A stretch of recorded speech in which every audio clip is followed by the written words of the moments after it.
Hey, what's happening, guys?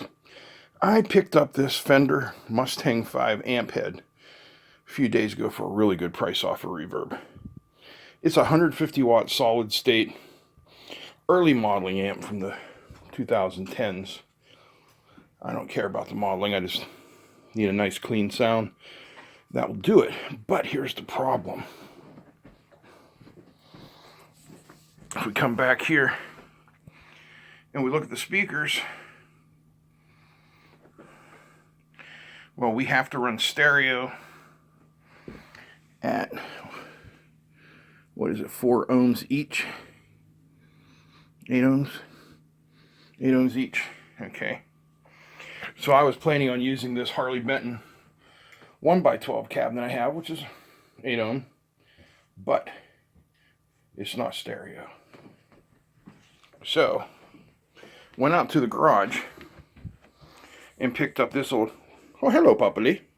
Look who's here. It's Dogly. Dogs. Say hi to the peoples. She says no. Anyway, this is an old TubeWorks cabinet, 4x10. And it does have dual inputs. Currently, it's only wired up to the single input at 8 ohms. So we're going to break it apart and make 2 8 ohms out of it. There are 4 8 ohm speakers in there. So let's go over and talk about how we can do this. Okay, so here's a little diagram I made. Here's our speakers, 1, 2, 3, 4, and here are our 2 jacks, left and right, call them whatever you want. So we have 8 ohms here and 8 ohms here. If we connect them serially, in series, something like this,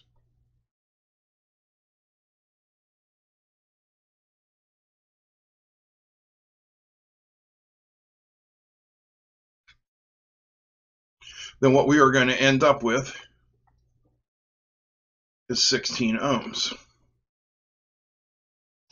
If we connect them in parallel, meaning we bring our reds together and our greens together,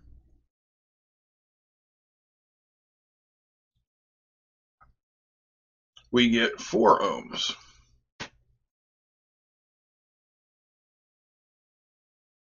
So, how are we going to do this to get 8 ohms on each side?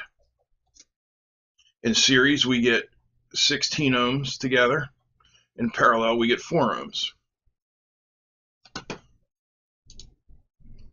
Okay, well, there's no way in this configuration that we can get 2 4 ohm sides, really. We could get 4 ohms if we did them all together, but that's not going to work. So what I think we're going to do is we're going to separate them like this, and I'm going to parallel these two, so we will have 16 ohms and 16 ohms on each side, and then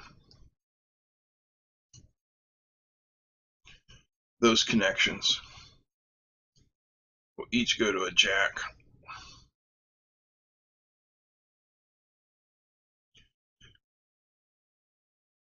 And this will be a 16 ohm 4x10.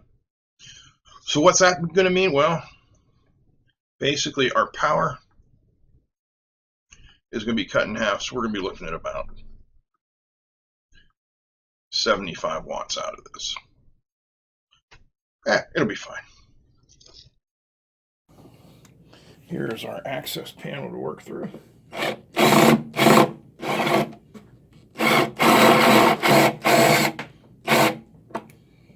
Those screws really don't want to come out of there. I'm going to switch to it. Different bit might make things go a little easier. That's better.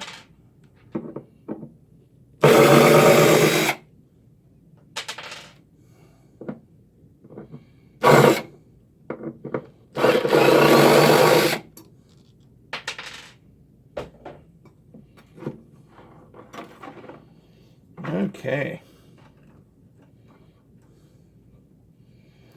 Yeah. We got all sorts of wiggly jigglies going on there. Give me a moment to straighten this out. All right, so you're looking on the top section of the back. That's the left speaker. You can see the two wires heading down to that hole there. Same with the right. Now, if we come down here and have a look inside, now you're looking at the bottom section. And if I tug on the speaker wire from the top, you can see it's connected there. All right, so I got the meter up there. I think we're going to find is these are connected in parallel. So we're going to see 4 ohms, right?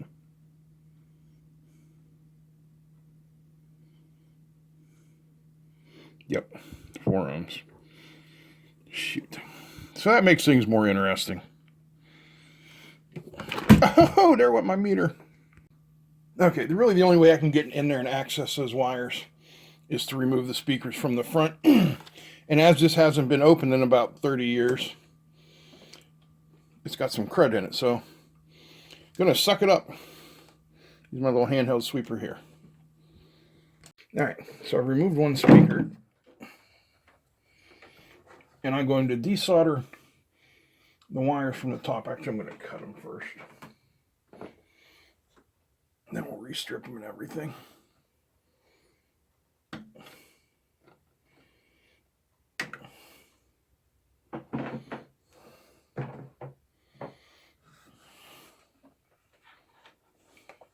Oh, wow. No, yeah, because I desoldered it from the other side. I'm like, oh my.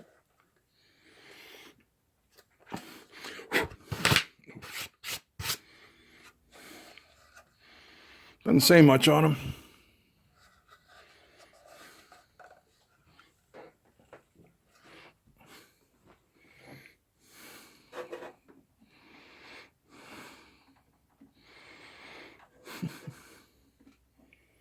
So we're going to strip them, and then we'll re-tin them. And we'll go from there. Okay. So I've wired negative from that speaker to the positive of this one.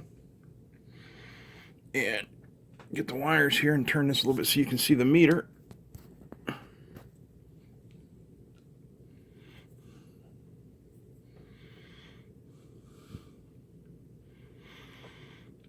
Yeah, we should get close to 16 ohms. 14.3. Not exactly 16, but it'll do. So now I need to put another piece of wire onto here so that I can attach it to here. And I'm going to do that using a nice little piece of hardware. Well, what we're going to do to hook these wires together is use some Solderstick connectors. All you need to do is find the right size for your wire. Get you a nice heat gun. Come in here. Just apply some heat to it.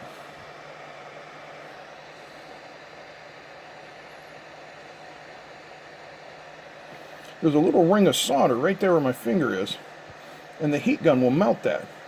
Now back further out, we have heat shrink with adhesive in it that will basically just glue it onto your wires.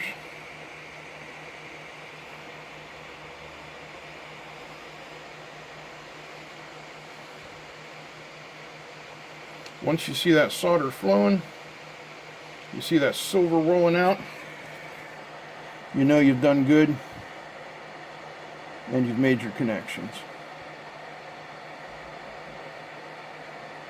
I actually have to turn my heat gun up a little bit here. Hang on a second. Alright, I cranked her up to 400. Let's see if that makes it flow a little better.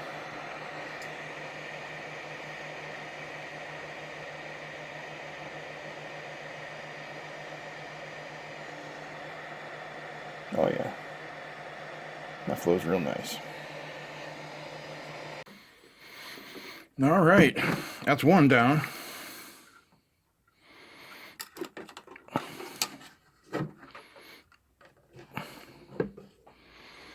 Get that back in there.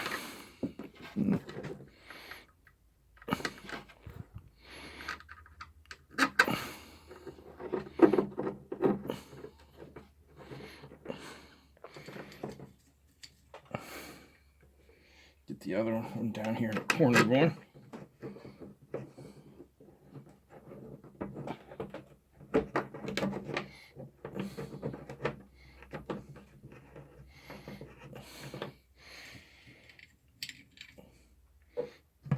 And more in this corner up here.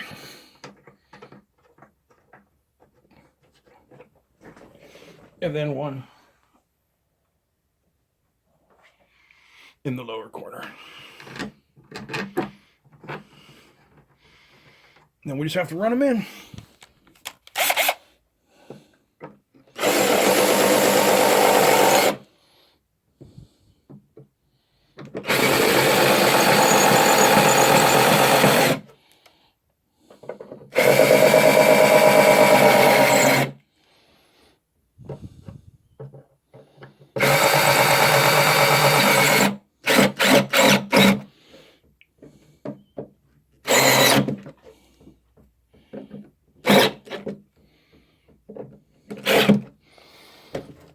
That's one down. Now I got to do the other side. All right.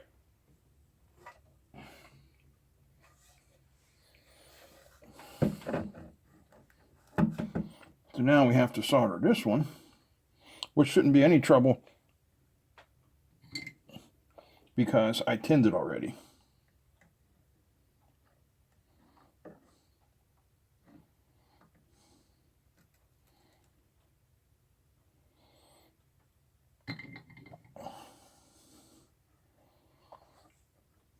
And now. Now I've run out of arms.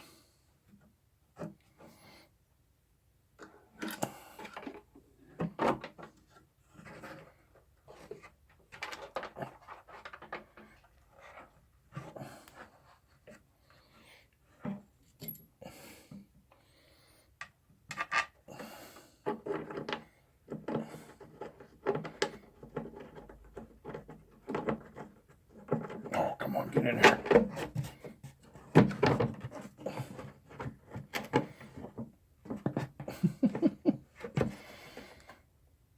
Speakers are ridiculously heavy, and I'm in an awkward position. There we go.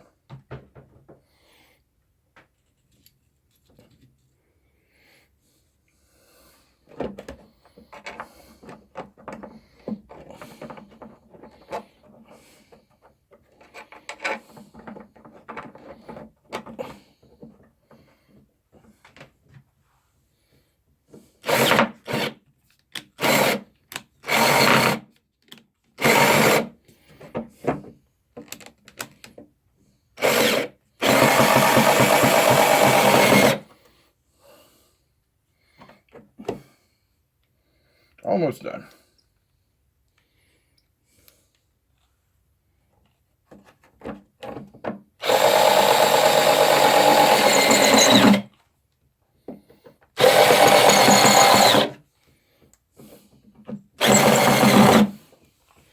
All right, let me flip this thing around and we'll get to the back.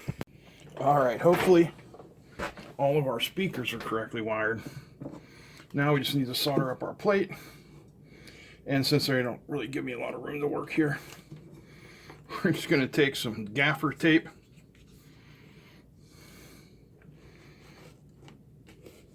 Just kind of mount that right there.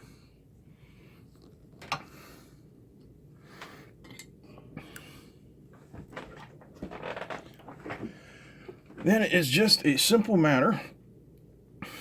This is our positive. This is the line, this is the positive. I stick it in that hole so it doesn't go flying back in there, which is what it wants to do. So I'm going to tin this up. The wire is already tinned. Remember, solder flows where solder's been. So it's always best to tin. Heat that up. Poke it through the hole.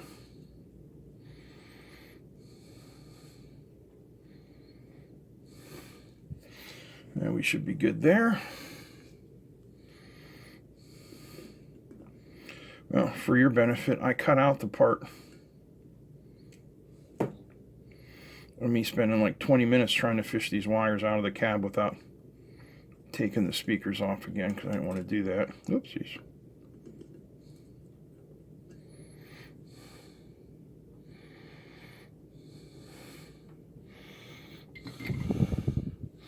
But I was able to do it with the universal troubleshooting and wire fishing tool known to Sparkies all the world over, the coat hanger. I'm just kidding, of course.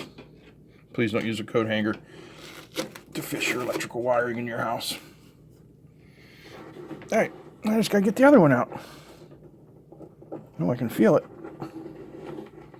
Oh, lucky me. I am a lucky boy.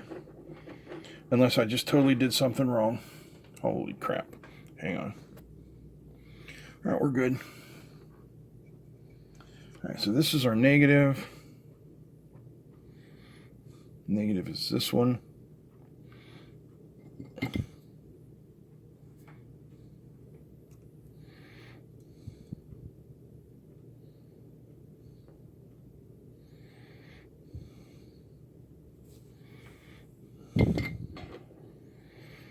And the positive.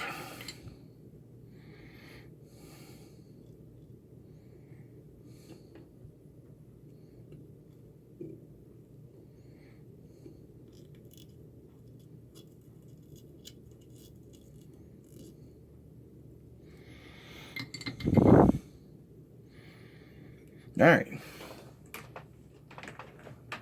So now, if we are correct,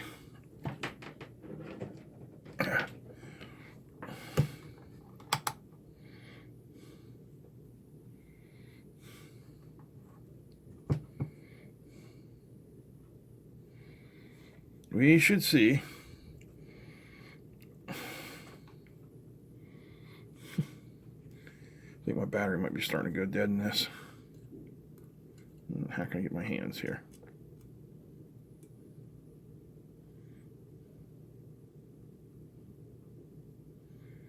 So there's one side good.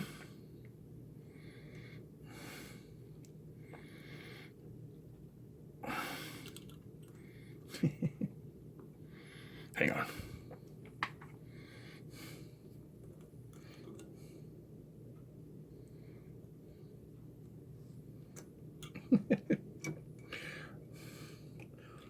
This ain't easy to do.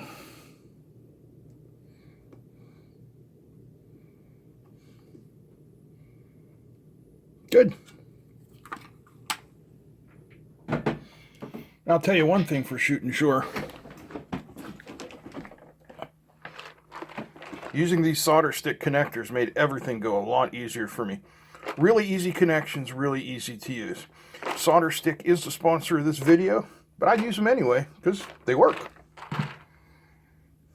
I know what an idiot I am and forget things all the time. I'm going to go ahead and put a decal up there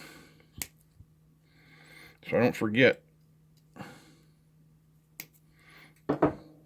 how I have this cabinet configured, because that could be a bad thing if you plugged it in wrong.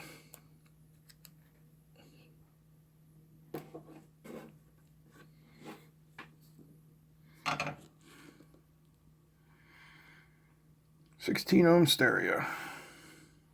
All right, it is all hooked up, and I have my Fender Stratocaster. This is the 1994 Japanese Strat. It is a reissue of a 1967 Strat made by Fujigen in Japan.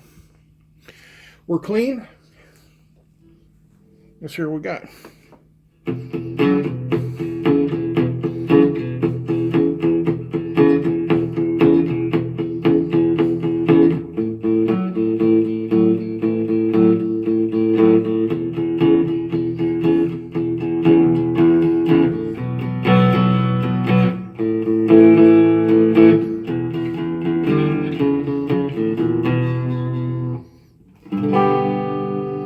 Yeah, worked out great.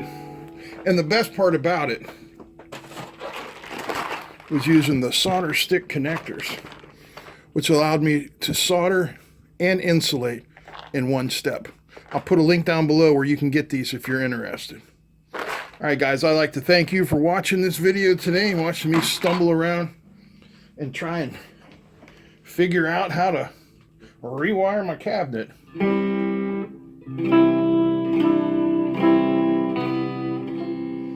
That was fun.